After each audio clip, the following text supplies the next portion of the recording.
Eu sou Júnior Moreira, este é o Conversa de Redação e comigo, para debater os principais temas do dia, os jornalistas Eduardo Costa, William Travassos e Pedro Nascimento. Olha só, pessoal, todos os presos condenados pela trama golpista, que já estão em cumprimento de pena, devem passar hoje por audiência de custódia, que deve ser uma audiência de custódia protocolar, né? Ontem, a primeira turma do Supremo Tribunal Federal referendou a decisão do ministro Alexandre de Moraes para encerrar, vamos dizer assim, a ação e manter a prisão de Bolsonaro e também dos aliados. Condenado a mais de 27 anos de prisão, Bolsonaro vai ficar em uma sala privativa na Superintendência da Polícia Federal, com frigobar, ar-condicionado, terá acesso a atendimento médico integral. Agora, um novo processo será aberto na Justiça Militar para decidir se Jair Bolsonaro e outros militares condenados poderão manter as patentes conquistadas nas Forças Armadas. O Eduardo Costa, ontem à tarde, para mim foi uma surpresa, achei até rápido, mas o ministro Alexandre de Moraes mandou então encerrar o processo, que eles chamam de trânsito em julgado, né? E depois isso foi referendado mais tarde pela primeira turma. Bom, agora é esperar a promotoria militar, provocar a Justiça Militar em torno dessa questão das patentes. Bom dia para você. Bom dia a todos. Ô Júnior, das leis da natureza, as quais eu faço questão de me lembrar todo dia, toda hora, todo minuto, destas leis da natureza, aquela que eu considero a mais clara, simples e efetiva é a lei de causa e efeito. Ô Júnior, você não planta jabuticaba esperando colher batata. Então, tudo que você faz terá volta. Questão de tempo, de uma forma ou de outra. Então, para mim, isso tudo está dentro, digamos, do esperado. Agora, sabe que eu continuo, 2 anos depois, eu continuo sofrendo mais. É por conta... 2, 3, quase 3, né? Quase 3 anos depois, eu continuo sofrendo mais, não por esses senhores que agora vão cumprir suas penas, mas o amigo é testemunha que eu sofro pelos outros. Desde o dia 9 de janeiro eu sofro pelos outros. Aqueles quase 2.000 idiotas. Muitos deles foram a Brasília, Júnior, para fazer um passeio dentro de um sonho efetivo, verdadeiro, sincero, de um Brasil melhor. E estão aí, encalacrados com 12, 14, 17 anos de cadeia. Ao contrário dos militares, o capitão está na Polícia Federal, os generais estão nos quartéis, em salas especiais, relativamente confortáveis para o sistema penitenciário brasileiro. Aqueles idiotas úteis estão na papuda, Júnior. E aí Deus sabe como é que é o sistema da papuda. Outra coisa, ainda que condenados, esses militares vão continuar recebendo seu salário, a tratar de suas famílias. E, na hipótese de perderem a patente, que na minha opinião é o mínimo que se espera para a preservação da imagem das Forças Armadas, o dinheirinho deles, Júnior, mesmo condenado a 20 e tantos anos de cadeia, mesmo expulso do Exército, o dinheirinho vai continuar caindo na conta ou da esposa ou dos filhos. E se tiver uma filha solteira que casar, mas não casar no papel, pro resto da vida dela. Então, eu continuo achando que as maiores vítimas, além do Brasil, é claro, de toda essa confusão, foram aqueles idiotas úteis de 8 de janeiro. No mais, é cumprir a pena, pagar, né, e retomar a normalidade, porque senão o Brasil não funciona. O outro lá, o atual presidente, ficou lá 500 e tantos dias. Saiu de uma forma que muita gente não engole, inclusive eu, mas ficou lá.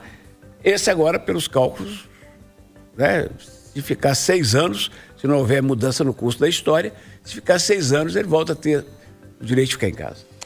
E aí, William Travassos, a situação desse julgamento da trama golpista que a gente acompanha há muito tempo chegou no capítulo final. É lógico que a defesa diz que ainda vai fazer um recurso, um entendimento do STF que não cabe mais esse recurso, mas fato é que agora começam a cumprir pena. Bom dia. Bom dia, Júnior Moreira, bom dia, bancada, bom dia, os ouvintes da Itatiaia. Eu vou ter que sacudir esse muro hoje, porque eu imaginava um outro discurso do Edu, porque Eduardo, você foi o sujeito que disse aqui aos 4 ventos que a tua grande expectativa era para punir as autoridades responsáveis por isso, por esse ato golpista. Eu lembro que você falou assim, essas pessoas sempre precisam ser punidas e eu quero ver isso. Bom, o que você estava pedindo aconteceu.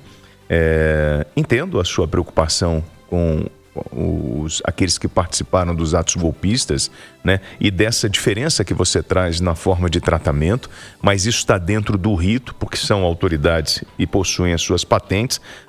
Eu não sei se essas patentes elas ainda se mantêm em pé, em função da gravidade dos atos que essas pessoas foram condenadas, isso pode cair por terra.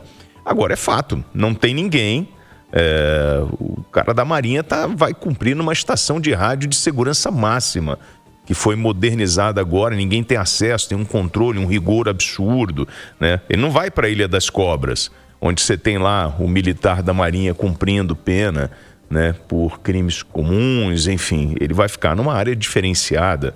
Agora, dentro do que a gente está vendo, e o que o Eduardo tocou no caso do Lula, aí, que passou 580 dias dentro da cadeia, lá na Superintendência da Polícia Federal, no Paraná, e agora o Bolsonaro vai ficar numa área diferenciada ali em Brasília, o que a gente pode esperar é uma movimentação política para tentar reverter o quadro, talvez a anistia, e esperar a eleição de 2026, porque tudo pode mudar. Porque aí muda o governo, muda a ideologia, o cara com uma canetada ele resolve tudo isso e tá todo mundo em casa. A gente já viu isso acontecendo.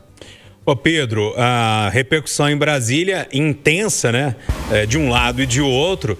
Eu estava acompanhando hoje mais cedo a reportagem da Aline Peçanha, que trazia essa repercussão, né? Eu tenho a sensação que essas repercussões, as falas não são tão sinceras assim. Queria saber de você a sua percepção aí em Brasília com tudo que está acontecendo e com a repercussão, lógico, né, dos políticos em torno disso. Bom dia para você. Bom dia, Júnior. Bom dia também para todos os debatedores aí do Conversa de Redação, o William, o Eduardo e também para quem está ouvindo, né? Bom, Júnior, aqui há muito que se fala da boca para fora e há o sentimento real do que as pessoas estão avaliando, né, com relação à prisão do ex-presidente Jair Bolsonaro. Inclusive eu vi da boca de petistas, né, de que não é uma coisa desejável, né, que não é muito legal, não é uma coisa, né, motivo de se comemorar ver um ex-presidente sendo preso e vi inclusive de aliados de Bolsonaro torcendo para que isso se resolvesse logo, porque estão impacientes com relação a esse impasse em torno da eleição de 2026. Então, assim, há o que se diz, né, da boca para fora, mas há os interesses reais, né?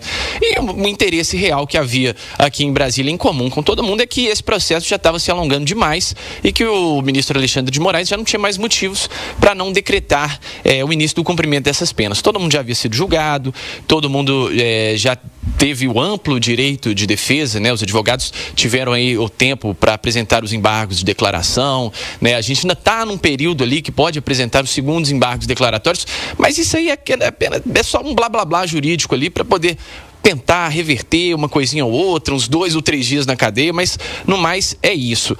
Foi uma prisão que aconteceu ontem, Júnior. Eu estava aqui na redação quando a gente teve o ministro Alexandre de Moraes declarando o trânsito em julgado, que aconteceu de surpresa. Muita gente não esperava que fosse acontecer na tarde, esperasse que fosse acontecer ali num momento bem cedinho ali de manhã, que de repente não tivesse muita movimentação da imprensa, mas mesmo assim ocorreu sem algemas, o pessoal foi levado sem muito segredo, né, para o comando militar aqui do Planalto, foi levado para a estação de rádio, como disse o William, né, o Anderson Torres foi o único que foi para Papuda, né, foi para Papudinha. Então, assim, muito do que se alardeava em torno desse julgamento, a gente viu que acabou não se concretizando, né? De que não tinha esse direito de defesa, de que a situação ali estava sendo sabotada, de que o ex-presidente não estava tendo pleno direito de defesa, nada disso, né? Foi cumprido esse rito e foi muito importante que a justiça agiu de forma transparente, agiu de forma previsível, né? Apesar de que pegou de surpresa, né? Mas de forma previsível, seguiu todos os ritos ali, para que a gente não tenha nenhuma contestação. Mas é como você disse, assim, vai depender muito de 2026. O futuro de Jair Bolsonaro está galgado especificamente nesse ano de 2026, porque se a gente perceber, se o mundo político perceber que o bolsonarismo, né, isso aí que ainda sustenta o nome de Bolsonaro, da família Bolsonaro, não for suficiente para eleger um próximo presidente, ou mais deputados, ou mais senadores, certamente a partir de 2027 a gente vai estar aqui relembrando raramente a gente vai estar lembrando aqui de Bolsonaro, porque de fato o fim da carreira política dele, que foi presidente, enfim, que liderou esse movimento, mas que agora está vendo o sol nascer quadrado, né, Júnior?